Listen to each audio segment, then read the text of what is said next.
Shalom semua, untuk tambahan pemaparan dari pelajaran 8 buku sekolah minggu LLB kita, saya mengajak kita semua untuk melihat firman Tuhan di Galatia 3 ayat 28. Dalam hal ini tidak ada orang Yahudi atau orang Yunani, tidak ada hamba atau orang merdeka, tidak ada laki-laki atau perempuan. Karena kamu semua adalah satu di dalam Kristus Yesus. Sebentar lagi kita akan melihat bahwa yang dimaksud di sini adalah orang Yahudi dan orang Yunani, imannya dan rohnya menjadi satu. Seorang hamba dan seorang yang merdeka, imannya dan rohnya menjadi satu. Seorang laki-laki dan seorang perempuan, imannya dan rohnya menjadi satu, yaitu satu iman, satu roh di dalam Kristus Yesus. Untuk mengerti lebih dalam ayat 28 ini, mari kita mulai dari ayat 23. Sebelum iman itu datang, kita berada di bawah pengawalan hukum Taurat dan dikurung sampai iman itu telah dinyatakan. Kita fokuskan perhatian kita pada kata iman yang di dalam bahasa aslinya, bahasa Yunani adalah pistis, yang diterjemahkan ke dalam bahasa Inggris faith. Apakah itu pistis? Apakah itu faith? Menurut Galatia 5 ayat 22, faith, pistis, ini adalah buah roh kudus. Lanjut ke ayat yang ke-25, sekarang iman itu telah datang. Karena itu kita tidak berada lagi di bawah pengawasan penuntun. Kita konsentrasi ke kata iman. Kita tahu dari ayat 23 dan Galatia 5:22 bahwa iman, faith, pistis adalah buah Roh Kudus. Jadi pada saat ayat 25 ini berkata sekarang iman itu telah datang, itu artinya sekarang Roh Kudus itu telah datang. Iman adalah buah dari Roh Kudus. Tidak ada iman tanpa Roh Kudus datang. Roh Kudus siapa? Roh Kudus Tuhan. Roh Kudus Tuhan Yesus. Dengan kata lain, sekarang Tuhan Yesus itu telah datang. Datang kemana? Datang ke dunia dan tinggal di dalam anak-anak Tuhan yang sudah lahir baru. Artinya orang-orang yang percaya pada Tuhan Yesus, artinya orang-orang yang sudah menerima Yesus sebagai Tuhan dan Juru Selamat. Poin besar dalam pembahasan kita ini adalah persatuan, menjadi satu, yaitu dengan Kristus Yesus. Di Roma 8 ayat yang ke-11, dan jika roh Dia yang telah membangkitkan Yesus dari antara orang mati diam di dalam kamu, kita konsentrasi ke kata roh yang bahasa Yunani-nya adalah pneuma, dalam bahasa Inggris spirit. Kata roh di Roma 8 ayat 11 ini sama dengan kata roh yang ada di Galatia 5 ayat 22 yang membuahkan faith, pistis, yang ditulis di Galatia 3 ayat 23 dan ayat 25 tadi, yang adalah roh Tuhan Yesus. Artinya roh Tuhan adalah sama dengan roh yang ada di dalam Yesus. Roh Tuhan yang ada di dalam Yesus adalah sama dengan roh Tuhan yang ada di dalam Paulus. Roh Tuhan yang ada di dalam Yesus adalah sama dengan roh Tuhan yang ada di dalam saya.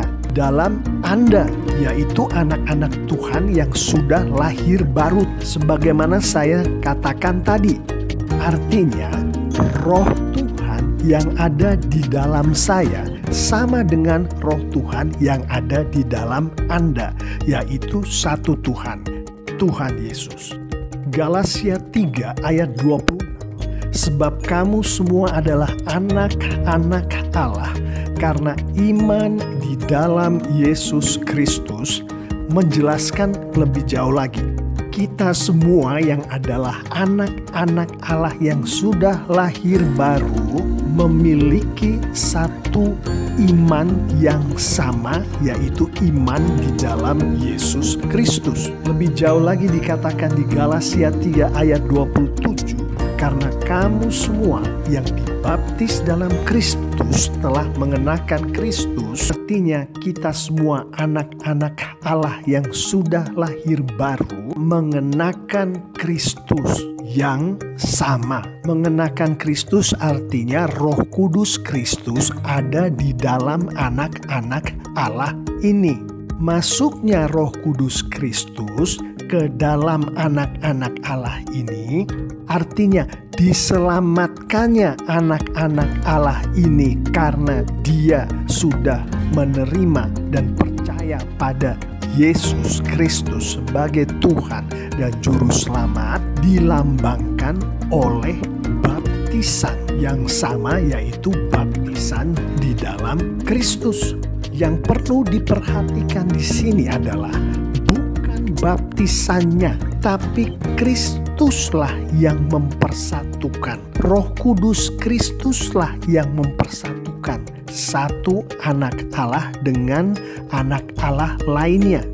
Galatia 3 ayat 28 lebih memperjelas hal ini. Dalam hal ini tidak ada orang Yahudi atau orang Yunani, tidak ada hamba atau orang merdeka, tidak ada laki-laki atau perempuan, karena kamu semua adalah satu di dalam Kristus Yesus.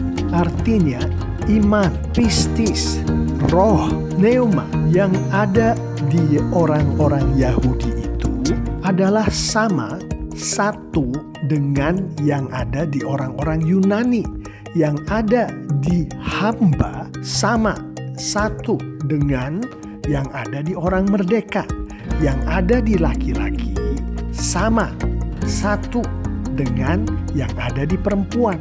Seluruhnya satu iman, satu roh, yaitu dalam Kristus Yesus. Satu di dalam Kristus Yesus inilah yang dilambangkan oleh baptisan orang-orang percaya. Pada saat anak-anak Tuhan yang sudah lahir baru dibaptiskan, si anak Tuhan ini bersaksi bahwa ia bersatu dengan Kristus Yesus, bahwa dia bersatu dengan tubuh Kristus Yesus, yaitu gereja Yesus. Ayat ini kembali menekankan bahwa yang mempersatukan itu adalah Roh Kristus, bukan baptisannya. Baptisan adalah lambang, baptisan adalah kesaksian.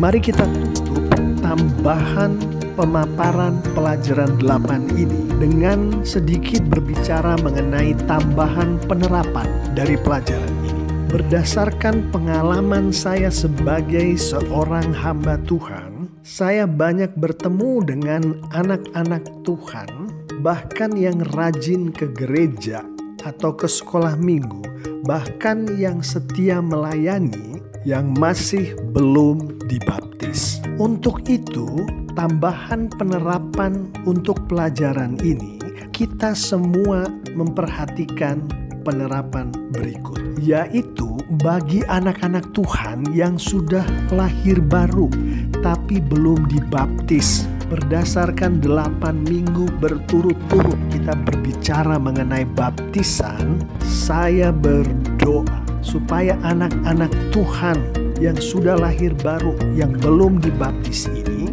mau berlutut memohon kepada Roh Kudus untuk membimbing mereka ini untuk dibaptis.